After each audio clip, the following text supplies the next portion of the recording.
Welcome back, dear friends, to the Crimson Academy's course on a tribute to His Holiness Abdu'l-Baha. Dear friends, we're picking back up on Hassan Balliuzi's immortal work, Abdu'l-Baha, the Center of the Covenant of Baha'u'llah. We are on Chapter 7, Years of Peril.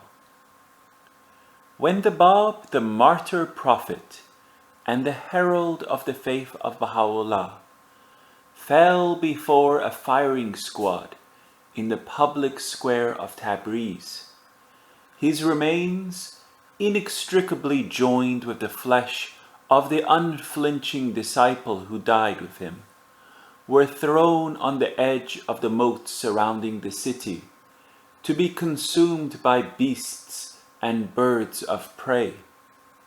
Through the courageous efforts of one of his followers, Suleiman Khan, who was himself later engulfed by the Holocaust of 1852, those remains were rescued in the dead of night and removed to a silk factory that belonged to Haji Ahmad, a Babi of Milan, a village in the vicinity of Tabriz. There they were enshrouded and secreted under bales of silk. Then, on the instructions of Baha'u'llah, who had in the first instance sent Suleiman Khan on this mission to Tabriz, the remains of the Bab were taken to Tehran and kept in a safe place within a Muslim shrine. Next followed 50 years in lunar reckoning, during which, time after time, they had to be moved from place to place, from the precincts of shrines to the shelter of humble homes, until the last year of the 19th century. In the same year that the first Western pilgrims reached Akka, the hazardous task of the conveyance of the remains of the Bab from Iran to the Holy Land, a task which Abdu'l-Baha had planned with greatest care and entrusted to Mirza Asadullah Isfahani, was accomplished. Of the details of that long and perilous journey, our knowledge is scant. However, we know that the casket had to be moved first from Tehran to Isfahan and thence to Kermanshah, then over the same route that Baha'u'llah had traveled when banished from his native land. The remains of the martyr prophet were taken out of Iran to Baghdad, the city where Baha'u'llah had sojourned for a decade, where he had revealed his mission. Next, the road lay over the wastes of the Syrian desert to Damascus, the most ancient inhabited city in the world. Finally, on the last day of January 1899, the end of the long trail was reached by way of the sea from Beirut. A miraculous feat had been achieved. The first stage of one of the cardinal acts in the ministry of Abdu'l-Baha had been concluded. But as yet there was no mausoleum in the heart of Carmel to receive and harbor the shattered human temple of a manifestation of God. The purchase of the land, the site chosen by Baha'u'llah, on which this mausoleum was to be raised, the construction of the edifice and the safeguarding of uninterrupted access to it, the deposition of the sarcophagus in the vault beneath the building, these took another decade. This long and significant period was fraught with fresh dangers and tribulations, and Abdu'l-Baha was subjected to pains and heartaches beyond human endurance. Movements were afoot to bring about his death. An attempt was made on his life in the streets of Haifa, which remained unexplained. But the decade culminated in the total rout of the forces of sedition and tyranny. The prime movers of mischief, who were determined to wreck an enterprise enjoined by Baha'u'llah, were the members of his family.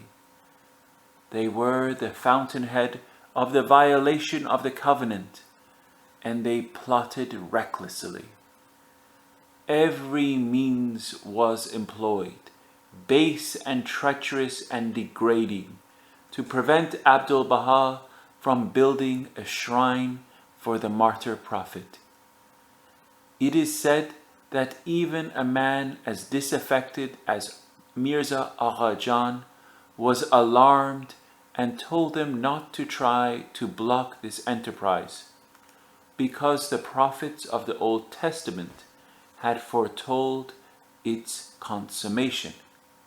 But they turned a deaf ear to any such advice. They continued to plot, cajole, and bribe in their constant efforts to incite the Ottoman officials against Abdu'l-Baha. When the first group of Western pilgrims arrived in the Holy Land, Abdu'l-Baha had already purchased the site for the shrine of the Bab. One day he took Ibrahim Khairullah with him to Mount Carmel, and there he laid the foundation stone of the mausoleum which today adorns the mountain. Not long after, a marble sarcophagus, the offering of the Baha'is of Rangoon, reached Haifa. A few months later, as the new century dawned, work began on the construction of the building. The violators of the covenant, already rejected by the Baha'is, were then stung to fresh and feverish activity. Here were pilgrims coming from the West, the Christian West, and here was a structure in the process of being raised on a commanding height. And here the violators of the covenant saw their opportunity.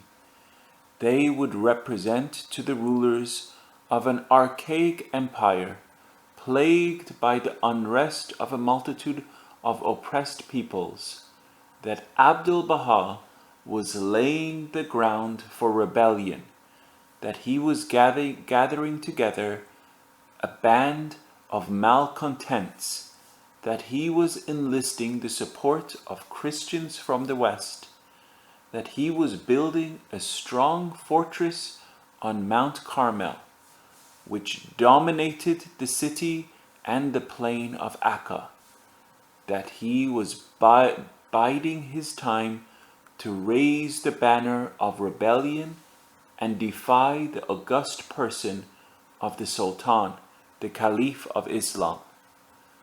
To obtain the support of a corrupt officialdom, they needed a large sum of money.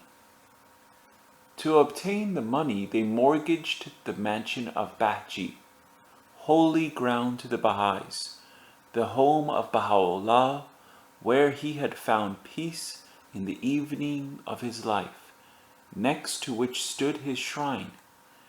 They even gave away the garments and personal effects of Baha'u'llah to government functionaries, to serve as chattels of bribery and to provide as well the means of humiliating Abdu'l-Baha.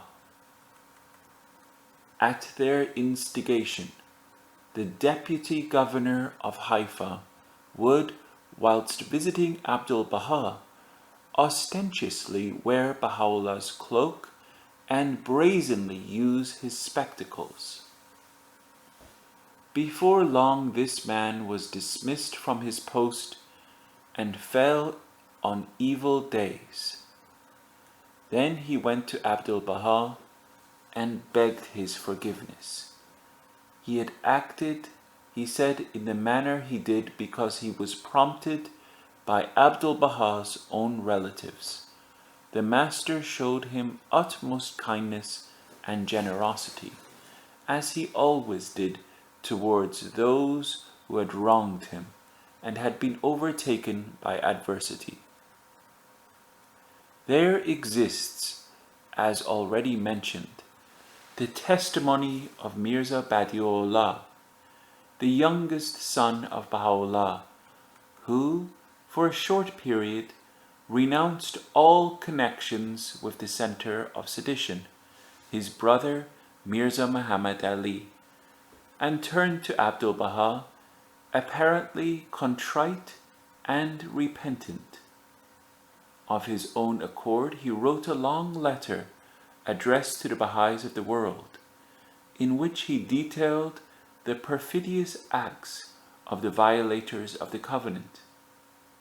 He stated that Mirza Majiduddin went to Damascus armed with the money obtained through mortgaging the mansion of Bahji in order to win over Nazim Pasha, the valley of the province of Syria, and to lay before him accusations against Abdu'l-Baha, accusations which would inevitably arouse the wrath of the rulers of the Ottoman Empire. When these rulers took action, the violators blamed Mirza Abul Fazl, who at that time resided in Cairo.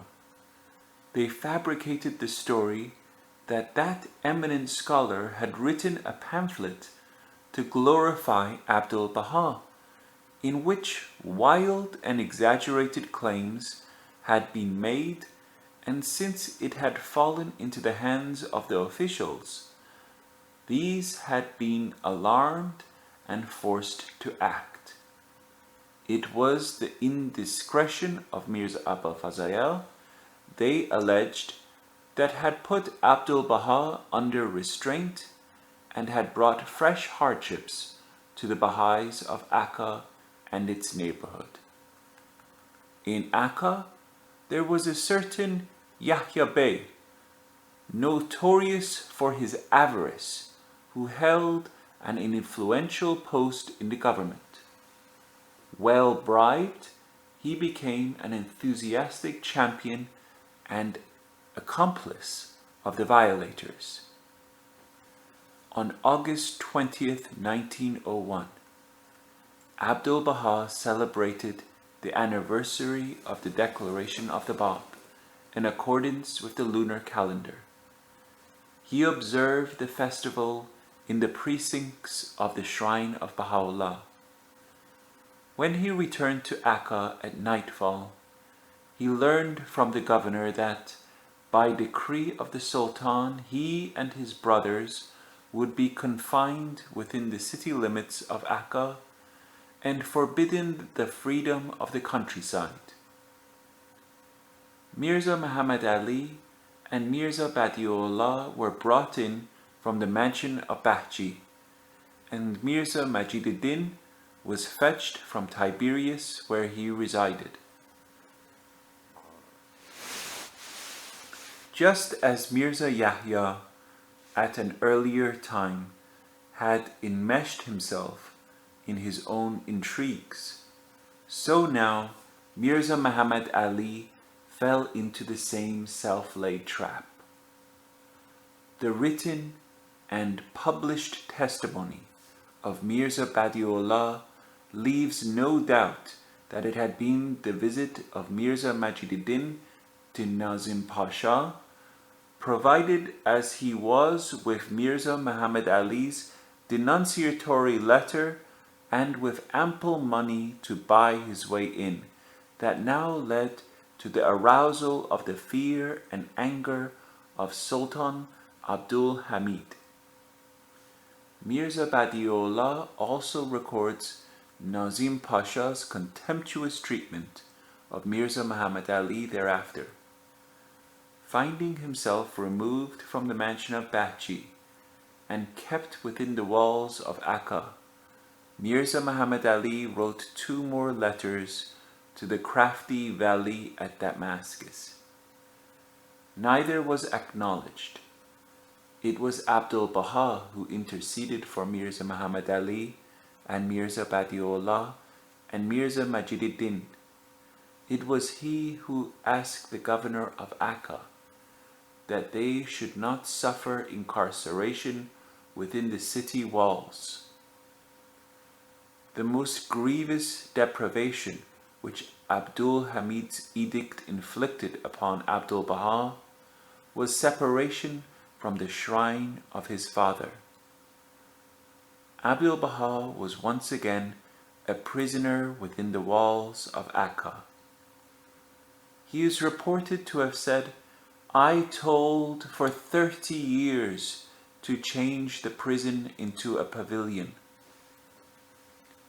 The violators of the covenant have reversed the situation in so short a time." Now began the most perilous period in the ministry of Abdu'l-Baha. The governor of Akka was loath to see Abdu'l-Baha placed under restriction. Nevertheless, Abdu'l-Baha was subjected to long interviews and detailed questioning. He faced the officials alone with dignity and composure, while the Baha'is of Akka also felt the impact of galling restrictions. But before long, the first storm subsided. Abdu'l-Baha's intercession for Mirza Muhammad Ali and others with him, as well as his pleas for his followers, achieved their end. Mirza Muhammad Ali and his supporters went back to the mansion of Bahji. The Baha'is of Akka went about their daily tasks, free to attend to their means of living. Then the governor asked Abdu'l-Baha to take him to visit the shrine of Baha'u'llah. In his company, Abdu'l-Baha came out of Akka, still ill at ease and still trying to circumvent the strict orders of the Sublime Porte. The governor requested another conducted visit to the shrine, this time accompanied by other high-ranking officials. From the verandas of the mansion, Mirza Muhammad Ali and his partisans, gathered there in force, could witness the marks of respect shown towards Abdu'l-Baha by the elite of officialdom. Enraged by what they saw, the violators were stung to fresh action and followed another line of intrigue which led them to Sheikh Abul-Huda, the evil genius of Sultan Abdul Hamid. Sheikh Abul-Huda was an ignorant obscurantist, and his baneful influence eventually ruined Abdul the Damned. But he had his day. Guided and instructed by him, his royal master wronged a host of people and blocked all reform. To this man, Mirza Muhammad Ali and his lieutenants turned to solicit aid. But as the year 1902 went by, the situation was greatly eased. Pilgrims came, and although Abdu'l-Baha was confined to Akka, the work of the construction of the sepulchre of the Bab made steady progress. Whatever else suffered eclipse or deferment during the 8 long years of peril, the task of raising the edifice on Mount Carmel was never halted. Whatever happened, Abdu'l-Baha was determined that this command and behest of Baha'u'llah should be fulfilled. One of the pilgrims of those opening years of the new century was Isabella de Brittingham, 1852 to 1924. Mrs. Brittingham was one of the first Baha'is of the United States. The life of the Master and the conditions under which he lived and labored touched the core of her being. Returned to America, she set out with renewed zeal and dedication to share her faith with others. Week after week, her letters would come to Abdu'l-Baha, enclosing declarations of belief from people to whom she had taught the faith of Baha'u'llah. One of these was Dr. Susan Moody. Before the close of the decade, Dr. Moody was dispensing much needed medical aid in the native land of Baha'u'llah. Abdu'l-Baha said laughingly that Mrs. Brittingham was our Baha'i maker, and he recalled that Baha'u'llah had spoken of Sheikh Salman as the Babi maker. Salman was the tireless courier who walked back and forth between Akka and Iran. He always had letters from new believers to present to Baha'u'llah. Lua Getzinger came again on pilgrimage and stayed for more than a year to teach English in the household of Abdu'l-Baha. One day, she came face to face with Mirza Hussein Ali Aliya Jahrumi, a staunch supporter of Mirza Muhammad Ali. She told him that she was not concerned with the rank or station of Mirza Muhammad Ali, but she wanted to know why he would not do what she, an American woman, had done. She had given the message of Baha'u'llah to more than 20 eager seekers. Lua Getzinger sang well, and whenever she sang the famous hymn, "Nearer my God to Thee," her gaze directed towards the shrine of Baha'u'llah, it brought tears to the eyes of Abdu'l-Baha. Cut off from that sacred shrine, Abdu'l-Baha had a wooden cabin built on the roof of his house in Akka, where a commanding view could be had of the vast plain extending as far as Bahji, and there many a dawn saw him during those years of oppression, wrapped in prayer. When the time came for her to leave, Lua Getzinger wrote a poem addressed to Abdu'l-Baha. Unfortunately, the original is not available, but there is a rendition into Persian verse, the work of Dr. Yunus Khan. It is a very moving poem. Retranslated from the Persian, the opening line reads, "Stay with me, O Lord, in this my journey far." In Cairo, the grave of Lua Getzinger lies next to the grave of the celebrated Mirza Abu Fazayel.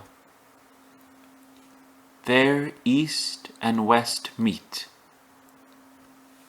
In December 1902, Myron H. Phelps, a prominent member of the New York Bar, and Countess M.A.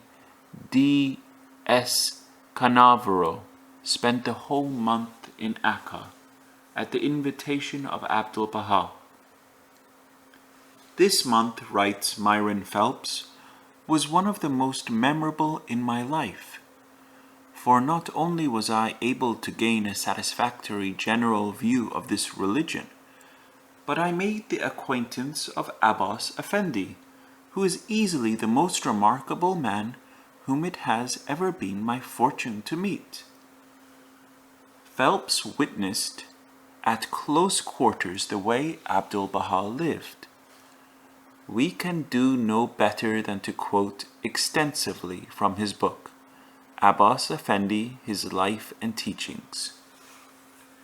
Imagine that we are in the ancient house of the still more ancient city of Akka, writes Myron Phelps, which was for a month my home. The room in which we are faces the opposite wall of a narrow paved street, which an active man might clear at a single bound. Above is the bright sun of Palestine. To the right, a glimpse of the old seawall and the blue Mediterranean. As we sit, we hear a singular sound rising from the pavement. 30 feet below, faint at first, and increasing. It is like the murmur of human voices. We open the window and look down. We see a crowd of human beings with patched and tattered garments. Let us descend to the street and see who these are. It is a noteworthy gathering. Many of these men are blind.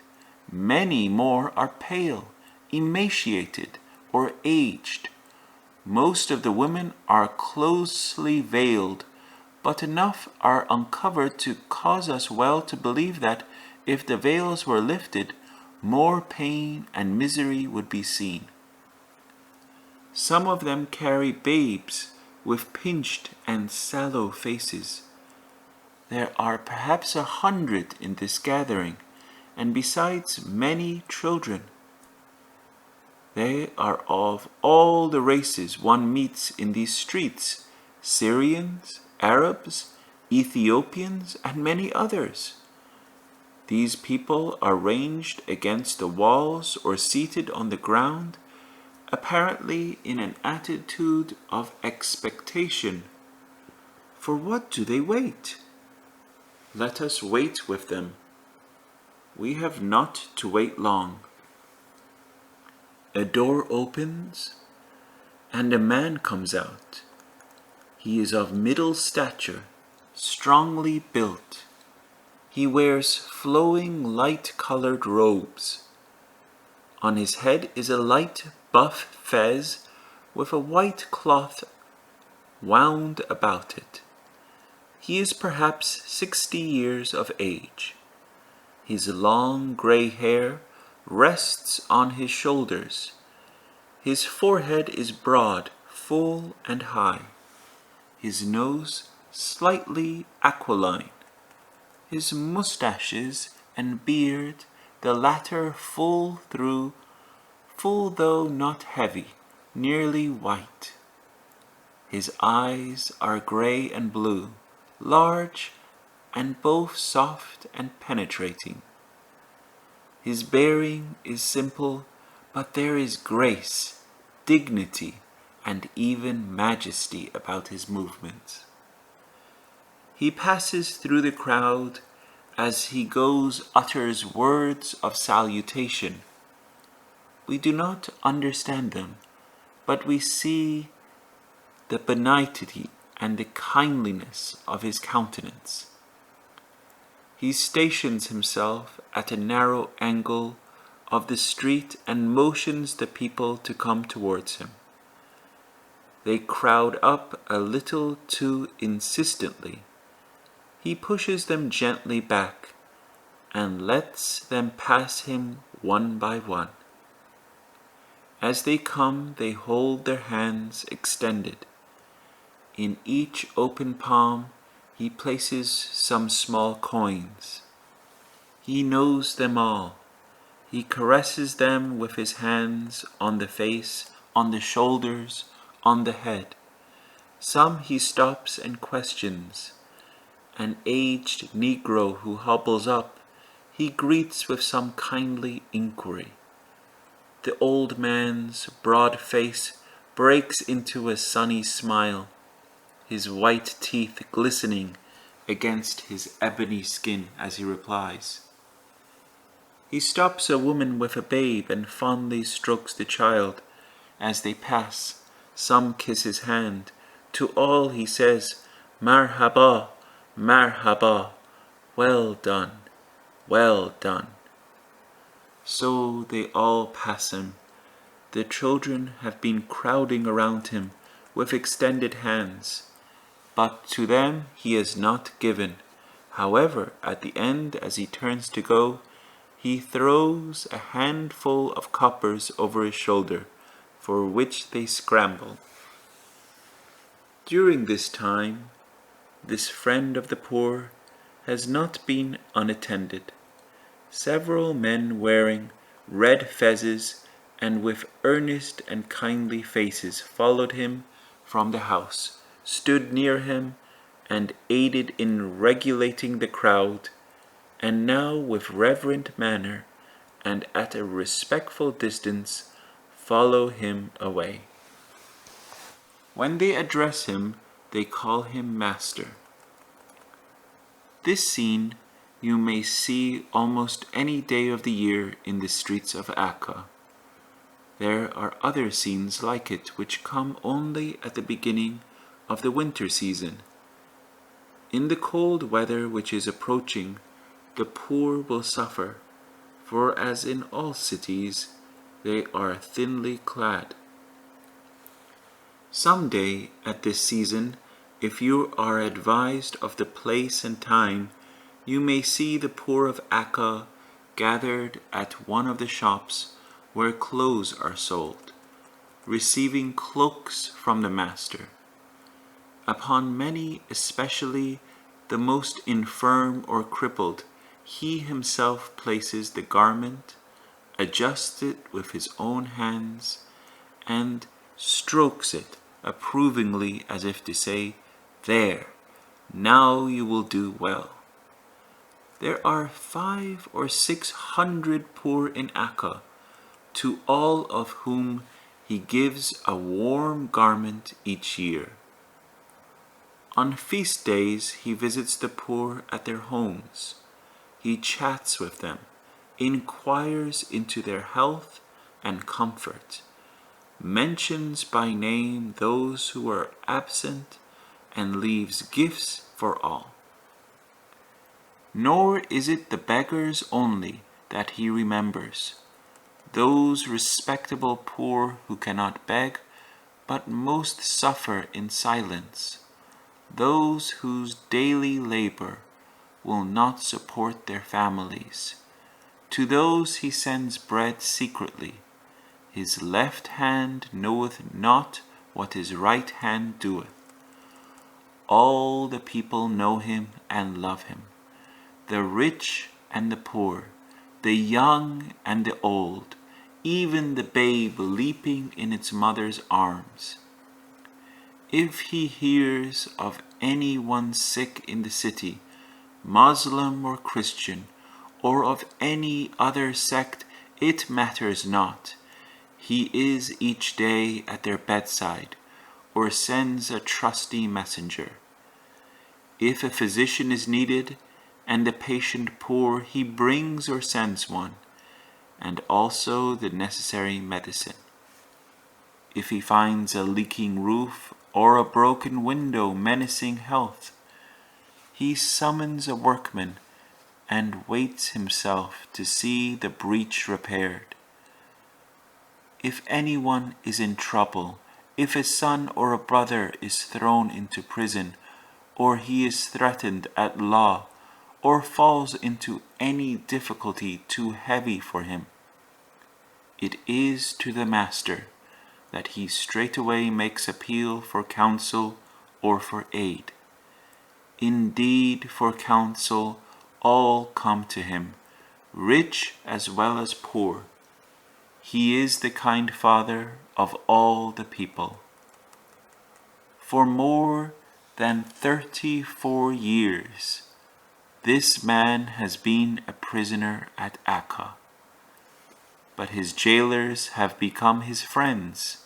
The governor of the city, the commander of the army corps, respect and honor him as though he were their brother. No man's opinion or recommendation has greater weight with them. He is the beloved of all the city, high and low. And how could it be otherwise? For to do this man it is the law, as it was to Jesus of Nazareth, to do good to those who injure him. Have we heard of anyone in lands which boast the name of Christ who lived that life? Hear how he treats his enemies. One instance of many I have heard will suffice. When the Master came to Akka, there lived there a certain man from Afghanistan, an austere and rigid Mussulman. To him the Master was a heretic. He felt and nourished a great enmity towards the Master, and roused up others against him. When opportunity offered in gatherings of the people, as in the mosque, he denounced him with bitter words. This man, he said to all, is an impostor. Why do you speak to him? Why do you have dealings with him? And when he passed the Master on the street, he was careful to hold his robe before his face, that his sight might not be defiled. Thus did the Afghan. The Master, however, did thus. The Afghan was poor and lived in a mosque. He was frequently in need of food and clothing. The Master sent him both. These he accepted, but without thanks. He fell sick.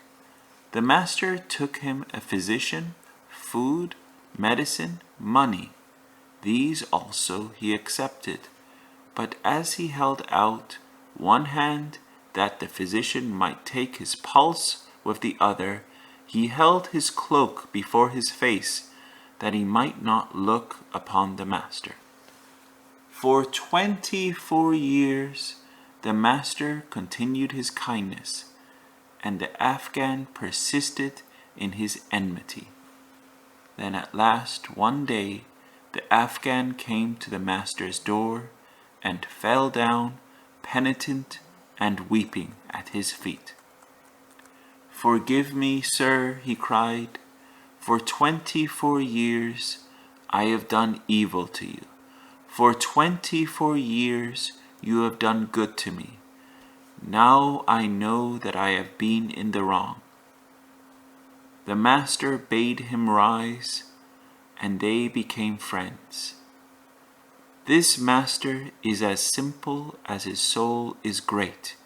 He claims nothing for himself, neither comfort, nor honor, nor repose. 3 or 4 hours of sleep suffice him. All the remainder of his time and all his strength are given to the succor of those who suffer in spirit or in body. "I am," he says, "the servant of God." Such is Abbas Effendi, the Master of Akka. In February 1903, Mirza Baha'u'llah addressed his letter to the Baha'is, announcing his break with Mirza Muhammad Ali and his adherence to Abdu'l-Baha. So did, in a separate letter, Haji Sayyid Ali Afnan, a son of the great Afnan and a son-in-law of Baha'u'llah. The booklet written by Mirza Baha'u'llah, in which he gave details of the plots and machinations of the violators, was later printed in Cairo. Professor Edward Brown was in Cairo, in the spring of 1903. On hearing of his arrival in Egypt, Mirza Baha'u'llah sent him a letter dated March 11th, in which he stated of a certainty that whatever Mirza Muhammad Ali had been circulating about Abdu'l-Baha was sheer fabrication, and that Mirza Muhammad Ali was motivated only by malice and desire for personal gain. Mirza Baha'u'llah further declared to Professor Brown that he had given his own allegiance to Abdu'l-Baha, the one appointed by Baha'u'llah. But Mirza Baha'u'llah did not remain faithful. The summer of 1903 witnessed a vicious outbreak of persecutions in Persia.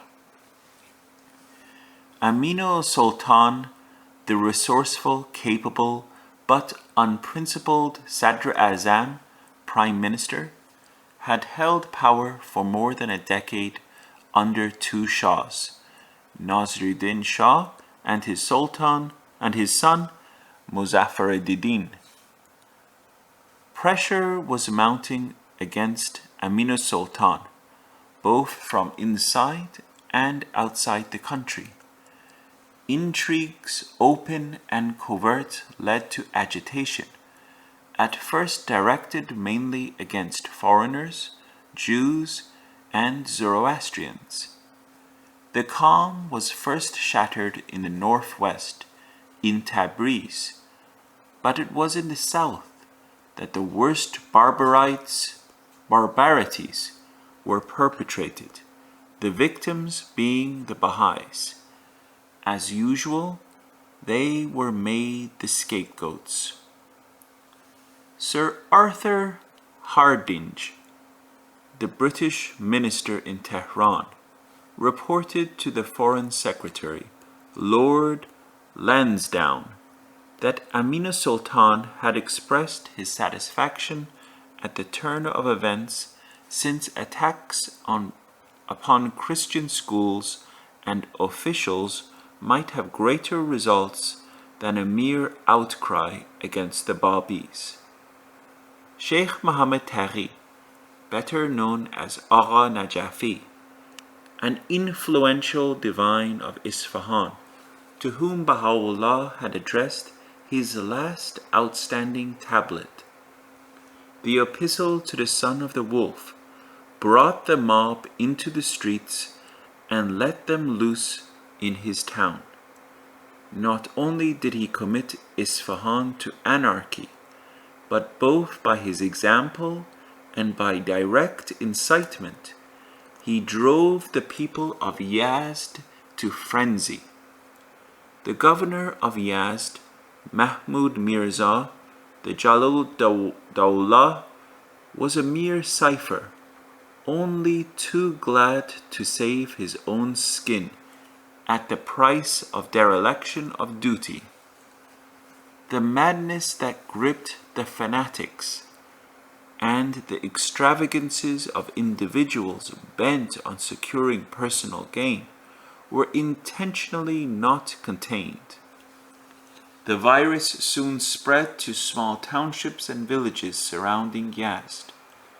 The horrors that ensued parallels the atrocities of August 1852. In Isfahan, Baha'is sought safety in the precincts of the Russian consulate. This move was rather ill-advised, but the threats and inflammatory harangues of Agha Najafi and the apparent helplessness of the Prince Governor had made their plight desperate. They were given assurances and persuaded to leave the consulate, but once outside they were attacked in the course of the night. Sayyid Abul Qasim Marnuni, a man of 80 years of age and highly respected in Isfahan, was brutally murdered. Mirza Asadullah Khan, vizier of Isfahan, in charge of its finances for nearly 30 years, and a lifelong Baha'i, could do nothing to avert disaster, and he himself did not escape unscathed. In spite of his high position, however, nothing happened in Isfahan to approximate what transpired in Yazd and its vicinity. The first martyr of Yazd was an artisan, Haji Mirzai Halibi Saz, who, on becoming a Baha'i, had taken up a trade and abandoned the practice of receiving money from the well-to-do in return for performing on their behalf the pilgrimage to Mecca. Refusing to be any longer a proxy on such an errand had angered many. The mob broke into his modest house, wrecked it, beat him and his wife, hauled him into the bazaar, where with a cleaver they slashed his skull open and hacked off an arm. His wife was left helpless, covered with severe wounds. None but a prostitute took pity on her to provide her with medicaments and clothing. Their 11-year-old son was ordered by the schoolmaster to recant and to abuse the faith of his parents. The child replied that he was not old enough to pass judgment, and in any case he could not utter imprecations, whereupon, prompted and aided by the teacher, other boys assailed him with stick and penknife. Later they who murdered him attested that as they stifled that young life, the child was calling out, Ya Baha'u'llah, O glory, the most glorious. In that same city of Yazd, Agha Muhammad, a young man of 27, was butchered in the presence of his mother. His throat was partly cut, but he stayed alive. Then the mob pulled him about for hours in the streets before giving him the coup de grace. Such were his sufferings that the Prince Governor wept over his story.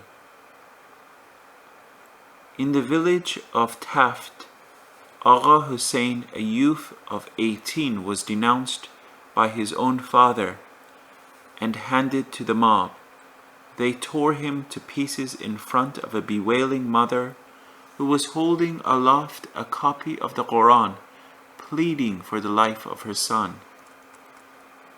In the village of Hanza, a woman named Fatimeh Bagum had succeeded in hiding her brother Sayyid Muhammad Ali Qazir.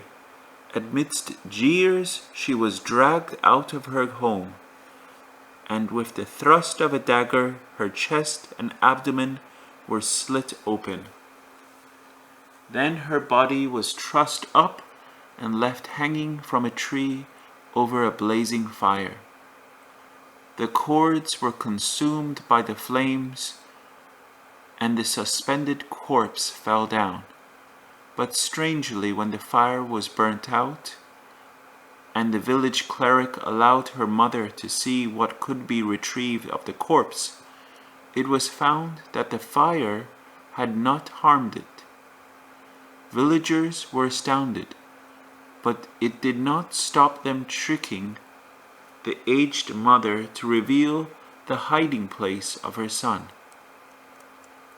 Sayyid Muhammad Ali was found, and while being beaten, he was driven mercilessly over open fields.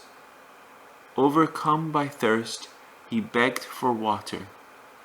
A brook was pointed to him to drink from, but before he had the chance to drink, he went down before a volley of bullets.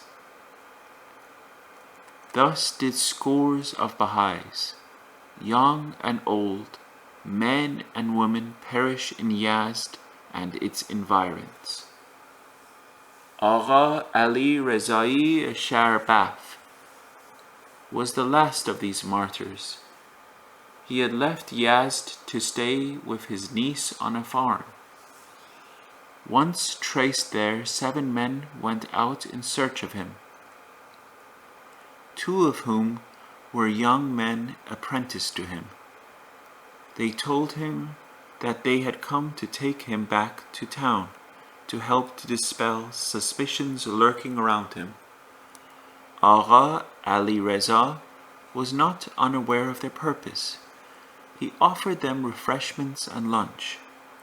"Linger a while," he said. "No need to hurry. Your quarry will not escape you." After luncheon, he said farewell to his niece and set out with his uninvited guests. Away from the farm, one of them shot him, though not fatally. Agha Ali Reza sat down and covered his eyes. He had done so, he said, that his apprentices might not feel deterred. Let them shoot if they wished. His severed head was carried in a bag to Yazd and delivered to his wife. She was told that it was a gift from her husband. Central provinces being so convulsed, other areas of Iran were naturally not left undisturbed. To the north of Isfahan, in the city of Kashan, Muslim divines were joined by Jewish leaders in their denunciations. A large number of Baha'is took sanctuary in the Telegraph of Office. The governor, Muhammad Jafar Khan, telegraphed the Sadr Azam to the effect that Baha'is must be suppressed as they constituted a danger to the Jewish faith. The wily and astute Amina Sultan was highly amused. This outcry resulted in the imposition of heavy fines on Baha'is of Jewish background and the infliction of corporal punishment on others. To the west, in Hamadan, Reza Ghuli Sultan, a military commander sent from Tehran, was assassinated. Not far away, in Malayir, a dervish created such turmoil that many had to leave the town, and Mirza Ismail Khayat, a tailor, a Baha'i well known and well liked in the locality, was murdered. Abdu'l-Baha honored him with the title Siraja Shuhada, the lamp of the martyrs. By the middle of September, the position of Aminu Sultan was untenable. He either resigned, perhaps hoping it would not be accepted, or was dismissed, and went abroad. With his downfall, all agitation ceased, and a deceptive calm settled over Iran. In future years, Abdu'l-Baha was to speak of the agony he experienced when the blood of the Baha'is flowed so freely in the center of Persia. At the time, a remarkable tablet came from his pen, in which he described the course of the persecutions. The previous year, he had told the Baha'is of Akka to pray for their fellow believers in Yazd, because danger threatened them. What he foresaw had come to pass. Abdu'l-Baha says in the same tablet, "Decreed by God, the veil will be lifted from the visage of the cause, and this light will illumine the horizons of all lands.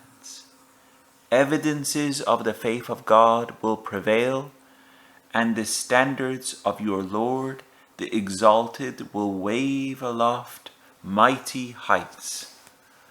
foundations of doubt will crumble and clouds of darkness will be driven apart. The morn of certainty will break, and the resplendence of wondrous signs will suffuse the kingdom of earth and heaven. Then will be seen the banners of factions cast down, the faces of foes transmogrified, the edicts of false leaders discarded, believers immeasurably blissful, deniers in manifest loss. The intrigues of Mirza Muhammad Ali and his associates were ceaseless. Their attempts to stop or delay the construction of the mausoleum on Mount Carmel were particularly abhorrent. Some Baha'is, feeling outrage, requested Abdu'l-Baha to expose the misdeeds of the violators and lay the case before the Ottoman authorities. Abdu'l-Baha did not accede to their request. He would not. He said, "Present to the world at large the family of Baha'u'llah, whose mission is to unify the entire human race as the wreckers of the edifice of that unity." In the West, Baha'is were seeking ways and means of liberating Abdu'l-Baha from the yoke of Ottoman tyranny. An appreciable sum of money was collected in Paris by Madame Jackson and Hippolyte Dreyfus with the aid of 2 other Baha'is. They intended to go to Constantinople and arrange Abdu'l-Baha's release. As soon as Abdu'l-Baha was informed, he cabled them not to proceed with their plans. Somehow the news leaked out and the violators heard of it. It provided them with a weapon to use against Abdu'l-Baha. Kazim Pasha, the Vali of Beirut, was told that if the Paris scheme had gone forward, he would have benefited to the extent of £30,000.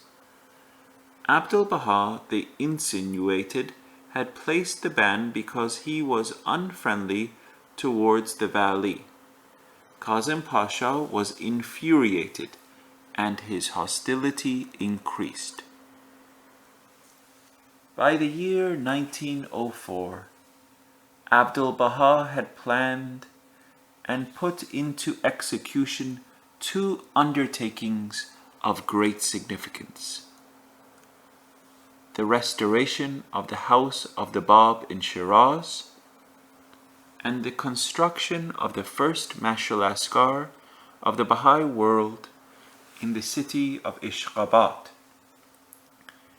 During the very period when Persia was witnessing a sustained and barbaric persecution of the Baha'is, Abdu'l-Baha sent an urgent call to Agha Mirza Agha, an outstanding member of the family of the Bab and a nephew of his wife, to start immediately the work of restoration. That house in which the Bab had declared his mission to Mullah Hussein Bushrui, and the custodianship of which Baha'u'llah had placed in perpetuity in the care of Agha Mirza Agha and his descendants, had been altered in the course of years, and the passage of time had thinned the ranks of those who remembered its original form and design. Under Abdu'l-Baha's direction, Agha Mirza Agha prepared a plan, which included every detail of the house as it had stood in the days of the Bab. Despite difficulties and dangers, the house was renovated and restored. Soon after, Agha Mirza Agha, whose intimate knowledge and close supervision had been of inestimable value, passed away. Abdu'l-Baha's foresight had guided an important and necessary task to a successful conclusion before it was too late. During the 80s of the last century, a new town which came to be called Ishqabad sprang up and flourished in the then Russian Turkestan. Ishqabad is close to the Iranian province of Khorasan, only a short distance from the border. Persian Baha'is, harassed in their native land, were attracted to Ishqabad, as were others of their countrymen. Among the latter were men who intensely disliked the Baha'is, some motivated by prejudice, some by envy. There was also no lack of hirelings and adventurers. Their plottings led in September 1889 to the murder of Haji Muhammad Rezai Isfahani. In broad daylight and in the middle of the bazaar, he was attacked and stabbed to death by 2 hired assassins. The police arrested those men, but the lives of other Baha'is were in jeopardy. Accusation had been leveled against the martyred Haji Muhammad Reza that he had spoken disparagingly of the Imams. His lamentable language, it was claimed, had aroused the ire of men who were deeply religious. Mirza Abu Fazayel happened to be in Ishqabad. He sought a meeting with the Russian governor and presented the case for the Baha'is. They believed in and honored all the manifestations of God. Their faith enjoined upon them to live in harmony with the followers of all religions. They too revered the Imams, whom the Shias, the Tsar Alexander III, revered. The Tsar Alexander III sent a military commission from St. Petersburg to conduct the trial. The 2 assailants were found guilty of murder and sentenced to death. 6 others proved to have been involved in the murder plot, were ordered to be transported to Siberia. Strenuous efforts were made to have the verdict altered, but to no avail. However, right at the foot of the scaffold, it was announced that the Baha'is had magnanimously interceded for the murderers, who were banished to Siberia. Baha'is gained greatly in prestige. Furthermore, the ground was now prepared for the initiation of enterprises such as the establishment of schools, libraries, and the construction of a house of worship, the Mashalaskar. The task of raising that edifice in Ishqabad was entrusted by Abdu'l-Baha to Haji Mirza Muhammad Taghi, the Wakil-e-Dawlah, son of Haji Sayyid Muhammad, the uncle of the Bab, for whom Baha'u'llah had revealed the Kitab-i-Ghan, the Book of Certitude, in answer to his questions. The general design of that house of worship was delineated by Abdu'l-Baha himself, and a Russian architect, Volkov, planned and executed the details of construction. Haji Mirza Muhammad Taghi resided in Yazd. On his way to Ishqabad, where he and his relatives already owned extensive properties, he stopped at Mashhad, the holy city that holds the shrine of Imam Reza, the 8th Imam. Haji Mirza Muhammad Taghi was well known, and his arrival at Mashhad caused a stir. A plot was hatched to deny him entry to the shrine. Nasir-ud-Dawla, a native of Shiraz, custodian of the shrine and its vast endowments and institutions, was a personal friend of Haji Mirza Muhammad Taghi. Together they visited the shrine and performed the required ceremonies. This event also redounded to the prestige of the cause. The cornerstone of the Mashal Askar was laid in December 1902 in the presence of leading officials. Thereafter, the work went ahead without interruption. By the year 1907, the dome of the temple was in place, and Haji Mirza Muhammad Taghi had used the larger part of his own fortune to rear that noble building. Now Abdu'l-Baha invited him to visit Akka. He reached the Holy Land at the closing of the year. An eyewitness, Dr. Habib Moayed, has given us a picture of the meeting between Abdu'l-Baha and Haji Mirza Muhammad Taghi.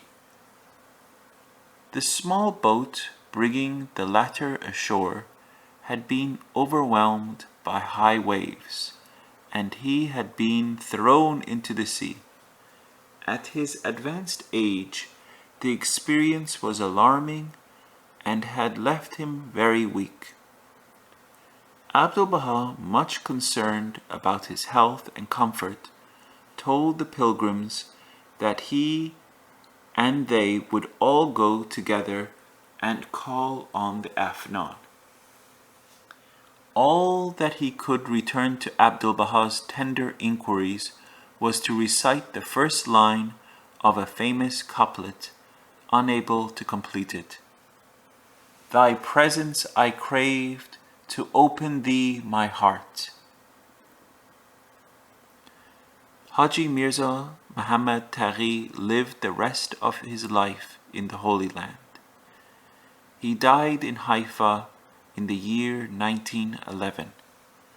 His grave at the foot of Mount Carmel lies next to the grave of John Ebenezer Esselmont, the Scottish disciple of Abdu'l-Baha and the distinguished author of Baha'u'llah and the New Era.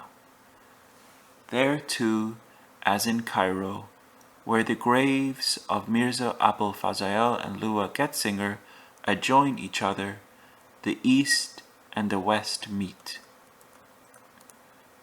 It was to this cousin of the Bab that Abdu'l-Baha had addressed these prophetic words when he himself stood in grave peril. How great, how very great is the cause! How very fierce the onslaught of all the peoples and kindreds of the earth! Ere long shall the clamor of the multitude throughout Africa, throughout America, the cry of the European, of the Turk, the groaning of India and China be heard from far and near. One and all, they shall arise with all their power to resist his cause. Then shall the knights of the Lord, assisted by his grace from on high, strengthened by faith, aided by the power of understanding, and reinforced by the legions of the covenant, arise and make manifest the truth of the verse. Behold the confusion that hath befallen the tribes of the defeated. The year 1904 brought fresh tribulations. Wild rumors fed to the public by the partisans of Mirza Muhammad Ali created confusion and unrest within Akka. Newly appointed officials were unfriendly, even hostile. Their attitude and the attitude of certain sections of the inhabitants of Akka and Haifa became more and more menacing. Disturbing reports about Abdu'l-Baha appeared in the newspapers of Syria and Egypt. Dr. Mirza Muhammad Mehdi Khan, the Zaim-ud-Dawla, owner and editor of a Persian newspaper in Cairo, had already published his book, Miftah Babil Abwab, the key to the gate of gates. Ostensibly, it was a straightforward and sober account of the faith of the Bab and Baha'u'llah, but in fact a distortion of truth, and in effect, as attested by Abdu'l-Baha, it was intended to arouse passions against the Baha'is. The violators now proceeded to draw up an indictment against Abdu'l-Baha, replete with absurd and baseless accusations. Witnesses were sought and found among the people of Akka, willing and ready to append their signatures to false documents. These papers were supporters of Mirza Muhammad Ali, sent to Constantinople through channels known to them, in the sure hope that the tyrant Abdul Hamid would be alarmed and would take measures to destroy Abdu'l-Baha. In due course, a commission of inquiry arrived, dispatched by order of the Sultan. Spies were planted around the house of Abdu'l-Baha. They kept close watch throughout the day and could be seen stealing about at night. Fright seized many who had previously frequented that house. Now they kept away. The Baha'is of Akka were made to feel that their presence there was not desired. To ease their burdens and to forestall uglier scenes, Abdu'l-Baha decided that they should seek temporary residence elsewhere. The redoubtable Haji Mirza Haidar Ali had already left to undertake another of his historic journeys through Iran. He was in Ishqabad when the crisis heightened in the Holy Land. Many of the Baha'is of Akka needed financial support to be able to abandon, even for a short while, their homes and their means of living. Abdu'l-Baha himself borrowed a large sum of money from an American in Paris to facilitate their move to Egypt. Some 70 of them went. At the same time, the number of pilgrims was drastically reduced, and then all pilgrimage from the east or the west was totally halted.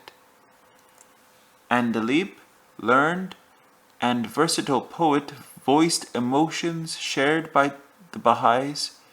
For years he wrote, referring to the violators. They, out of envy, flung every door wide, open upon calumny, and now because of them the doors of bounty are shut upon the faces of all. The commission summoned Abdu'l-Baha to answer the accusations leveled against him. He met the members of the commission several times. In no uncertain terms, he told them that the charges preferred were patently threadbare, that the writings of Baha'u'llah which were shown to them made it inconceivable that he, the son of Baha'u'llah, and his successor could ever be implicated in any nefarious design to overthrow the Ottoman rule, that he was ready to meet any insult, any injury, any harm which they might devise to inflict upon him. Mirza Muhammad Ali, a superb calligraphist of the first rank, had written the emblem Ya Baha'u'llah, O glory, the most glorious, on a piece of cloth, and had sent it to the authorities with the statement that this was the standard which Abdu'l-Baha had contrived. It was also alleged that Mirza Zikrullah, the son of Mirza Muhammad Ghuli, had hoisted this standard in Galilee to invite support, and furthermore that Sheikh Mahmud of Akka had gone with it among the Bedouin beyond Jordan to incite them to revolt.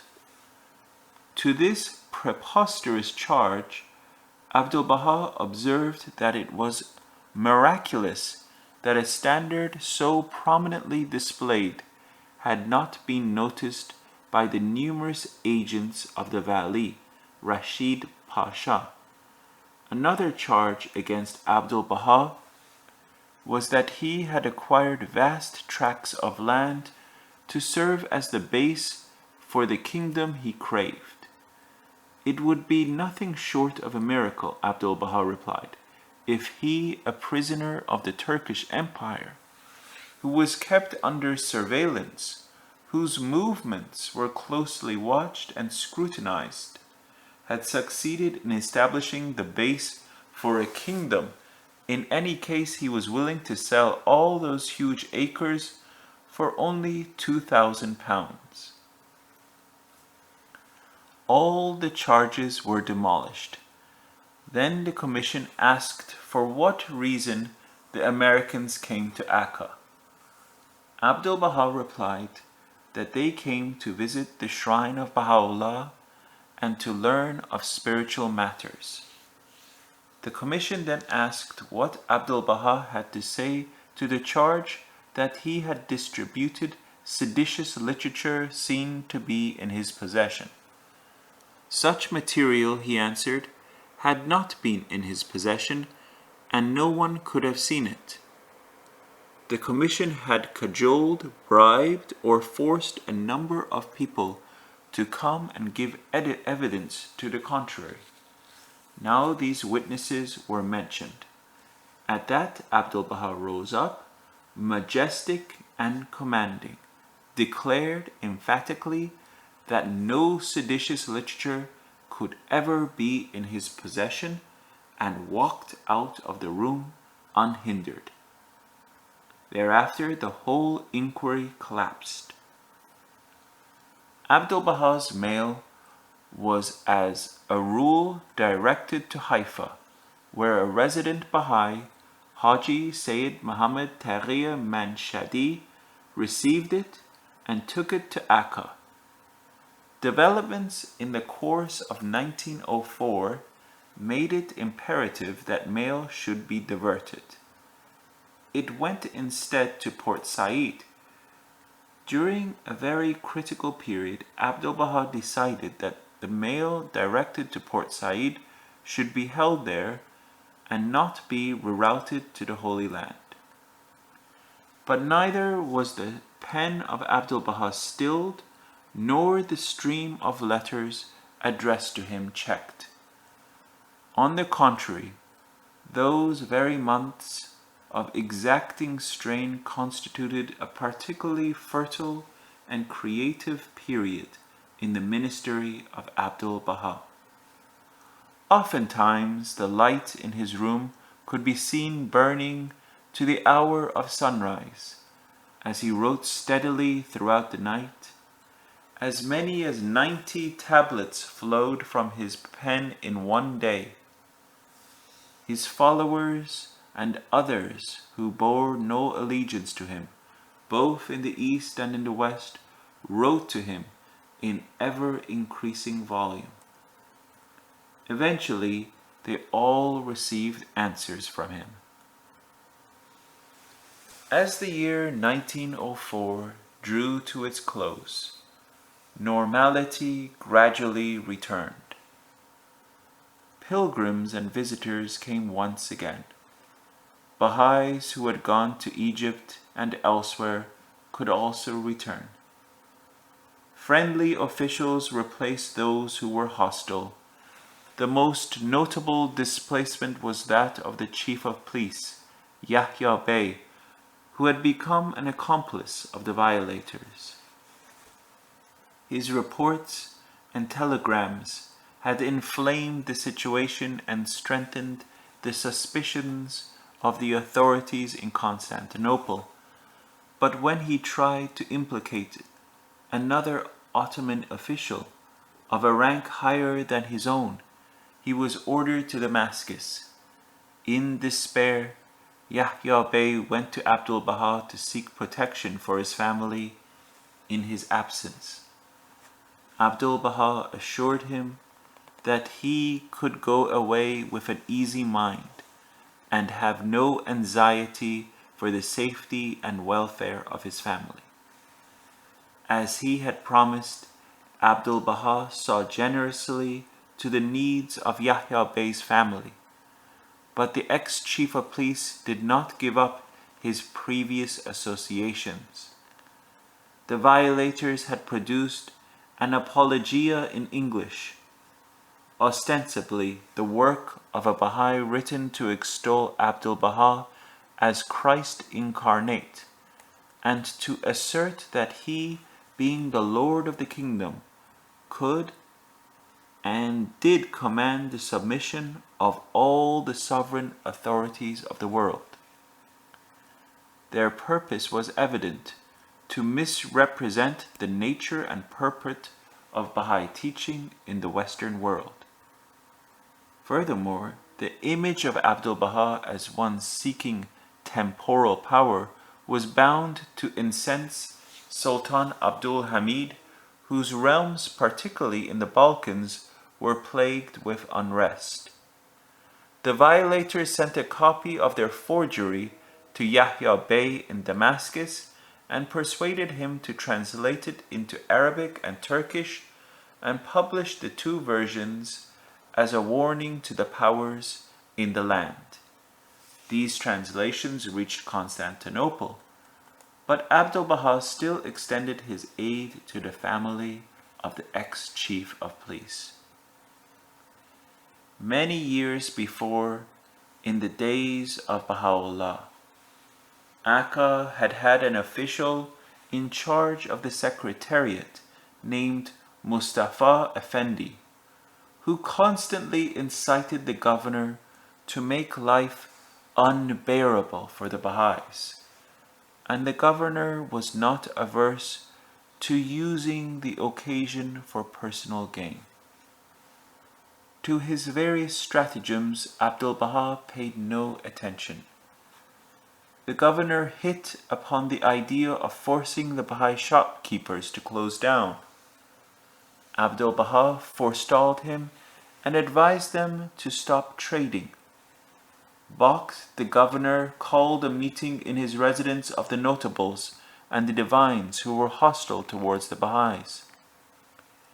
It was intended to concert a plan of action. In the meantime, Sa'ad-ad-Din Ramazan, the chief of the merchants, hurried to see Abdu'l-Baha. He begged for money. Only money, he pleaded, would make the governor give up his machinations.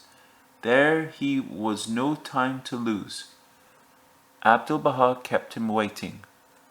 While he thought that Abdu'l-Baha was filling a purse with gold that he might take it to the governor, for his pains he had only a hard slap in the face from Abdu'l-Baha, and was told not to tarry there, as money had already been sent to the governor. But what the governor of Akka received was a telegram from the Vali in Beirut, dismissing him and other officials. 3 months later, this ex-governor was further humiliated and banished to Damascus. He had to leave his family behind in Akka. Abdu'l-Baha provided both for him and his family, and in due time, meeting all the expenses, he arranged to reunite them. Thus did Abdu'l-Baha treat the fallen adversary.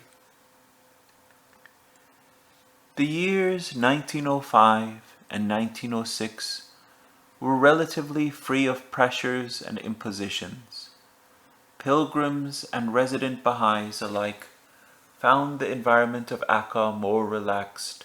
On the other hand, the Ottoman domains in Persia were in the throes of rising discontent. The extravagances of Muzaffar-ed-Din Shah had propelled Persia from one disastrous foreign loan to another. She was beholden to Russia and to Britain as well.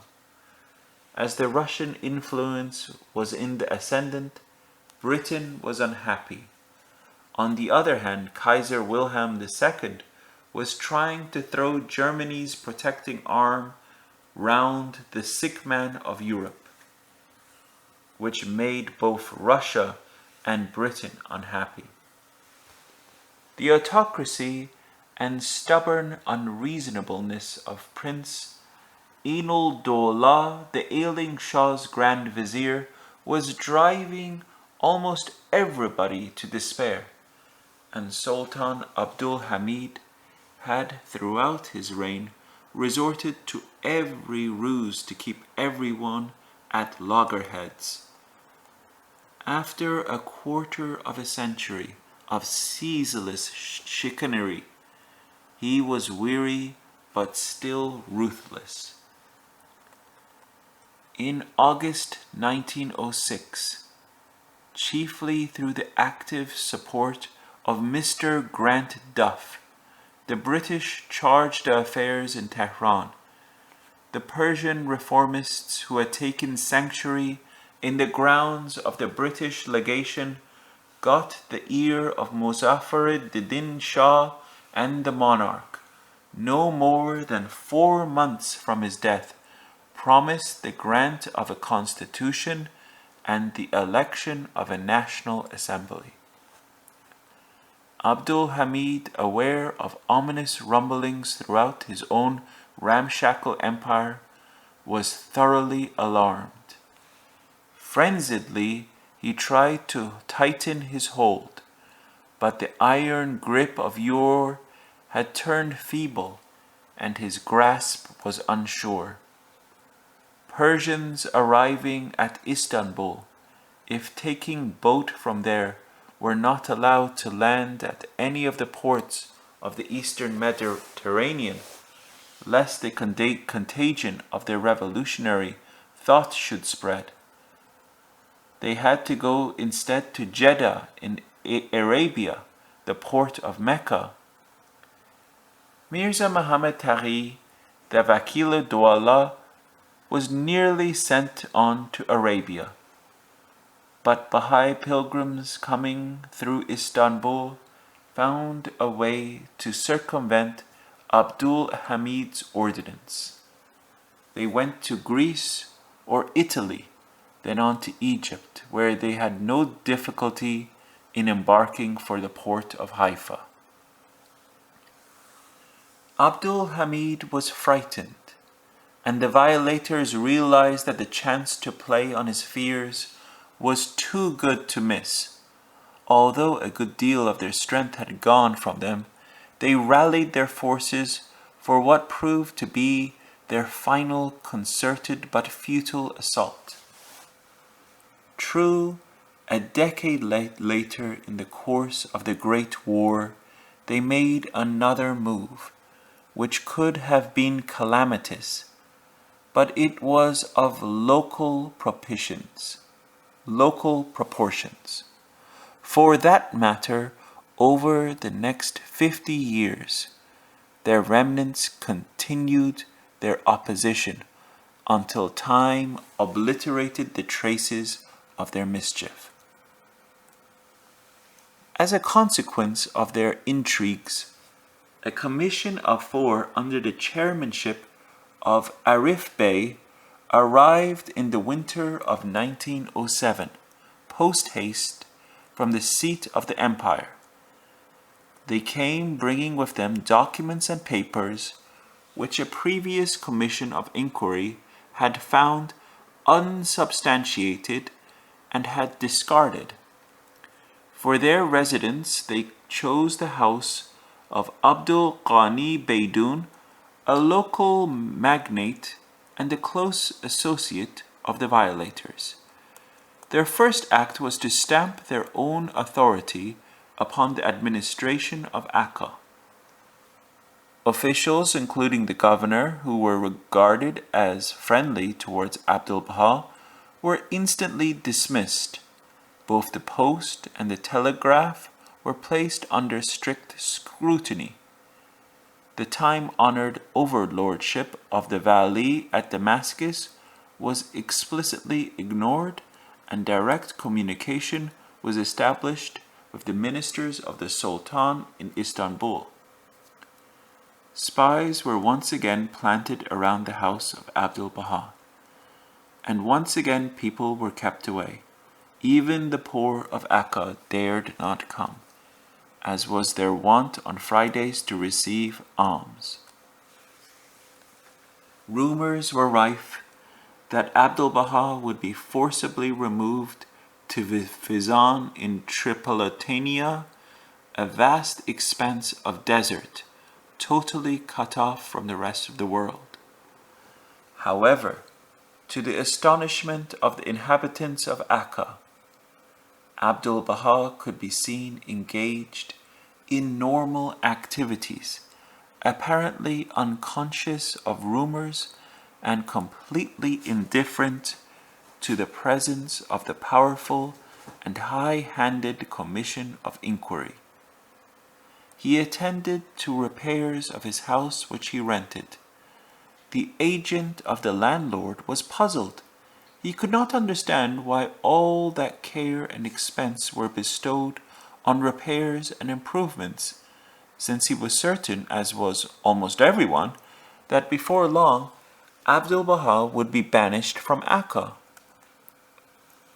Abdu'l-Baha told the agent that it was surely commendable to repair and construct. One of the notables of Akka visiting him found him planting a tree.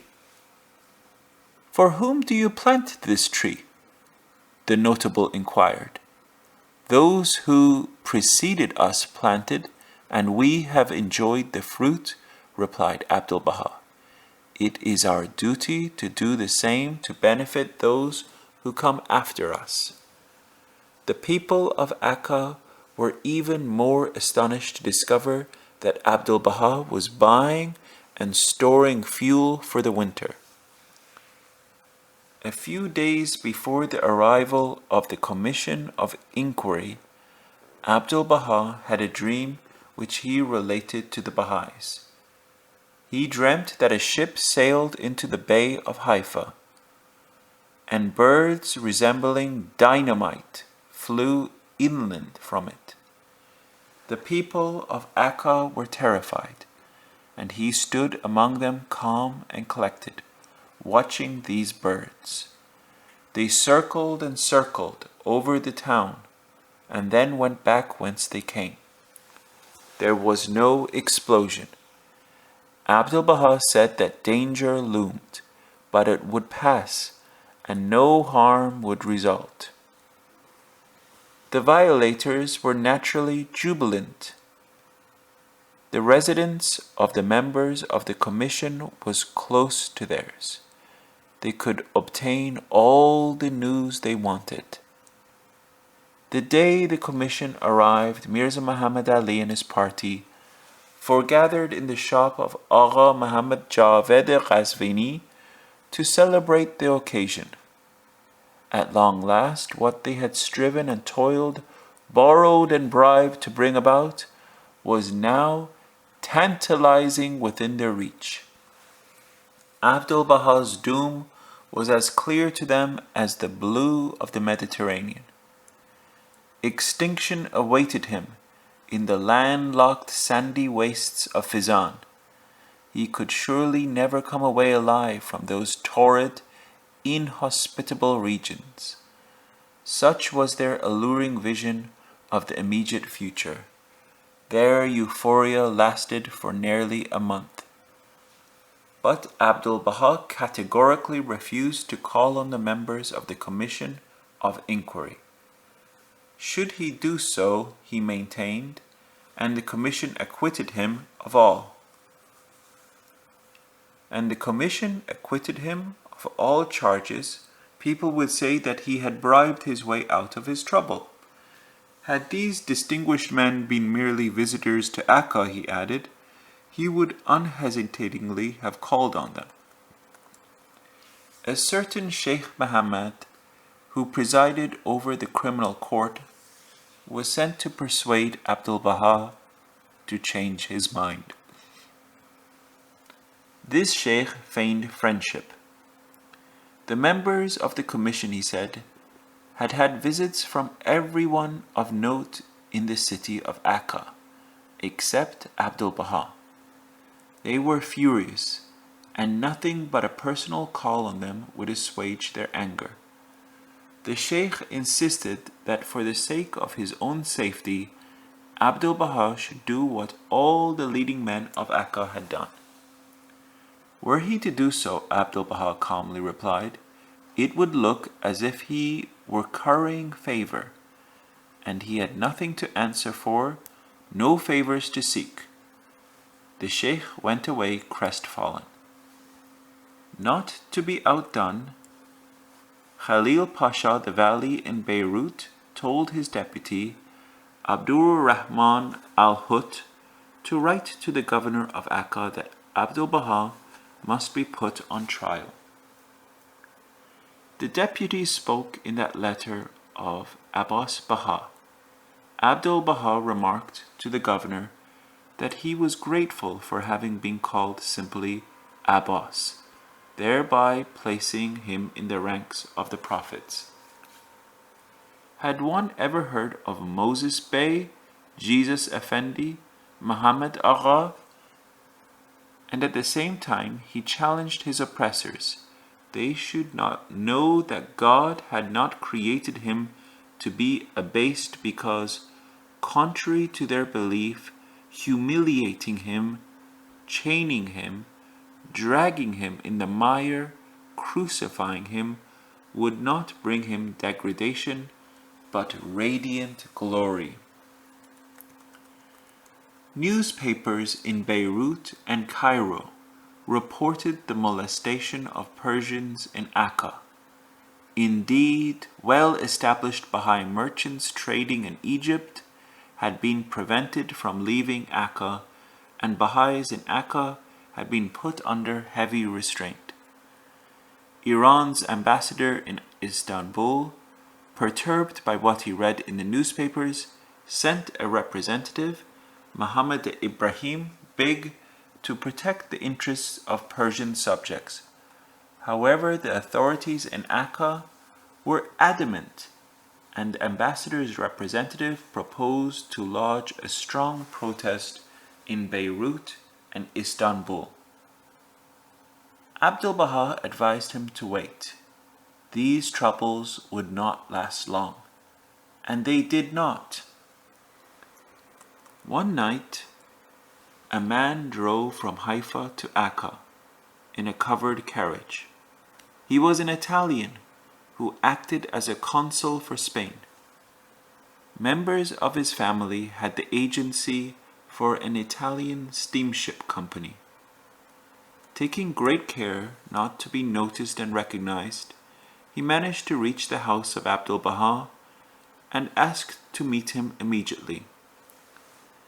In the bay was an Italian cargo boat which this man, in his great love and regard for Abdu'l-Baha, had kept waiting, moving it from one end of the bay to the other to avert suspicion, and now he had come to offer him a safe passage to any port he might desire. Time was running out.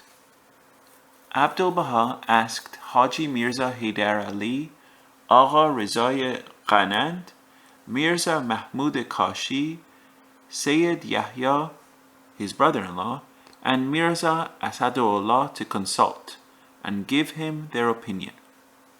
They unanimously resolved to request Abdu'l-Baha to accept the consul's offer, but his response was, "The Bab did not run away, and I shall not run away." In the meantime, the Commission of Inquiry was receiving evidence from the very people who had signed the letters of indictment, and was being bombarded by cables from Abdul-Hamid. They also visited the mausoleum on Mount Carmel, which was nearing completion. It is a very solid building. It had to serve its purpose, but the commission ignored that purpose. There were vaults under the building, a fact they considered to be very significant as they had been told that Abdu'l-Baha was constructing a fortress.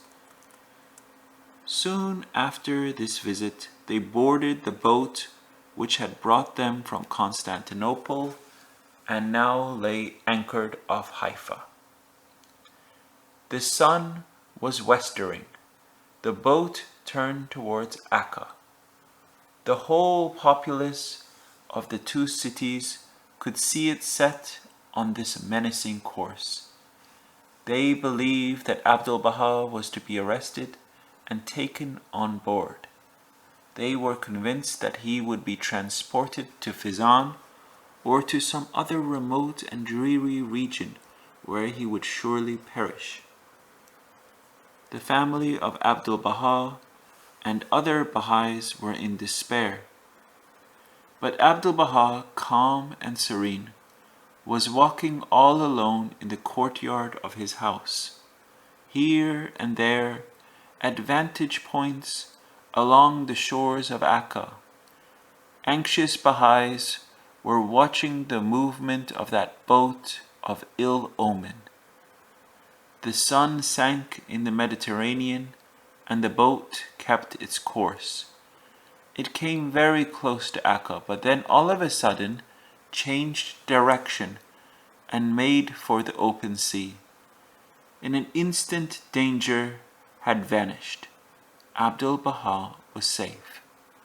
When the news was brought to him, dusk had fallen, and he was still calmly walking in his courtyard with radiant acquiescence.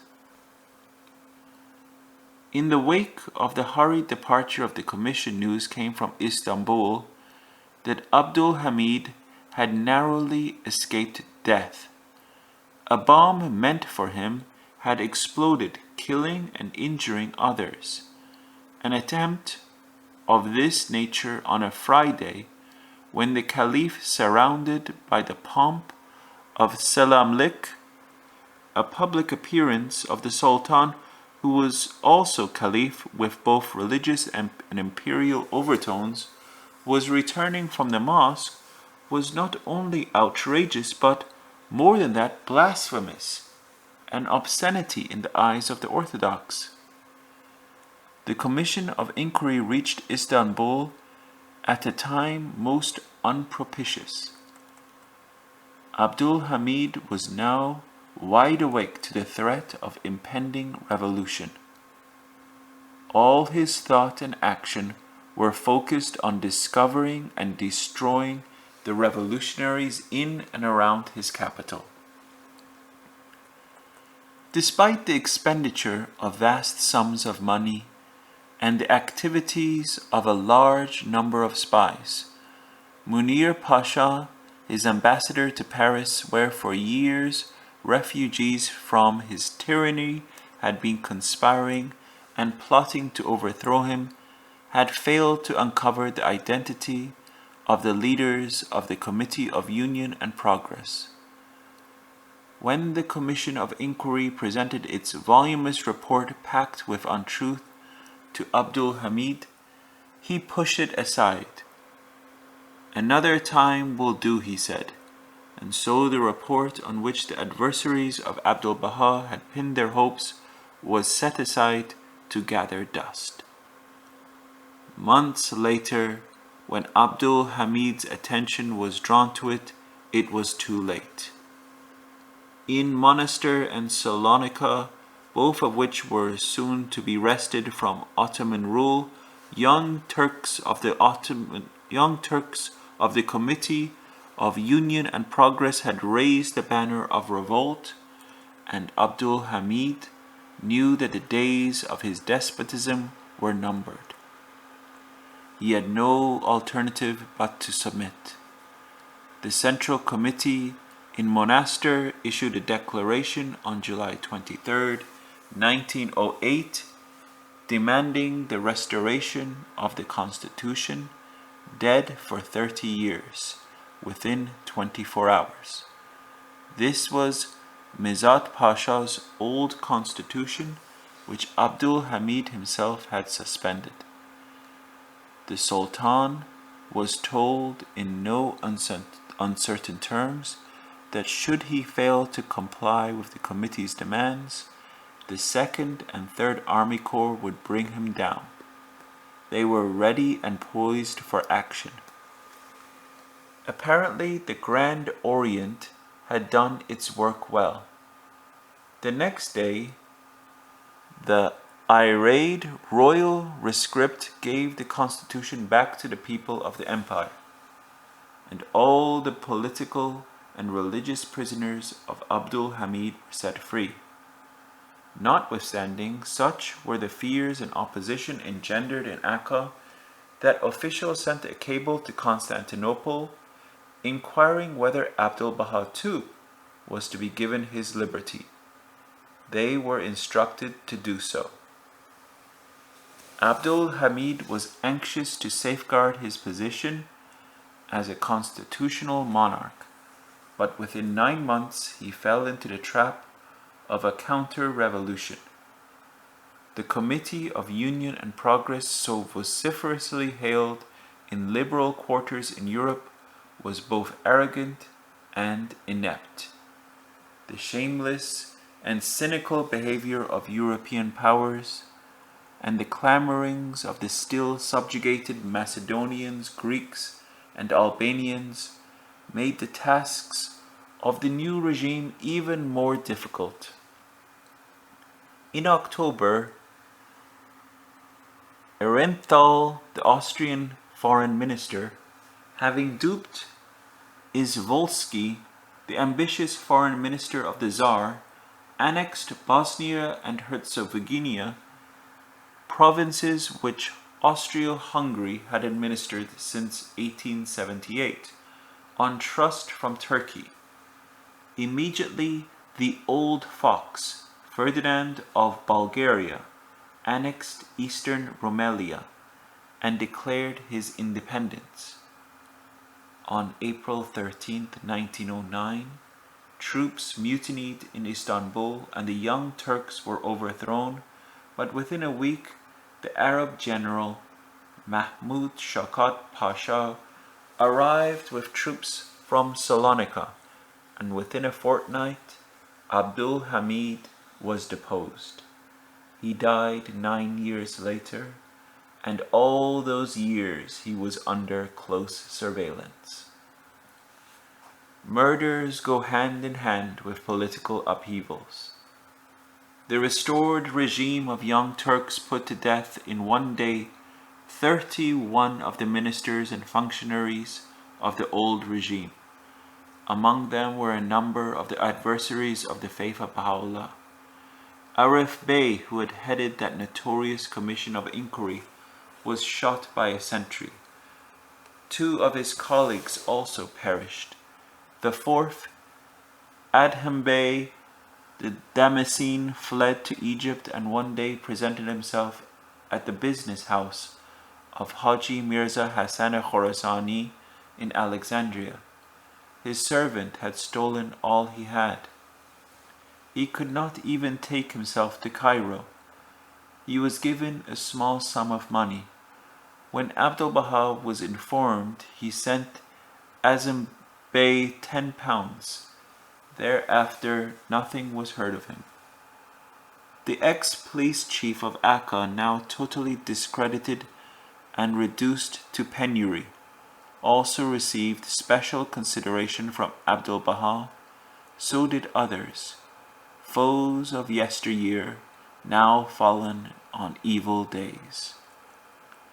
It was the course of those years of peril that Abdu'l-Baha wrote at intervals his will and testament, characterized by Shogh Effendi, his grandson and the guardian of the faith, as the charter of the new world order. "O dearly beloved friends," he wrote, "I am now in very great danger, and the hope of even an hour's life is lost to me. I am thus constrained to write these lines for the protection of the cause of God, the preservation of His law, the safeguarding of His word, and the safety of His teachings.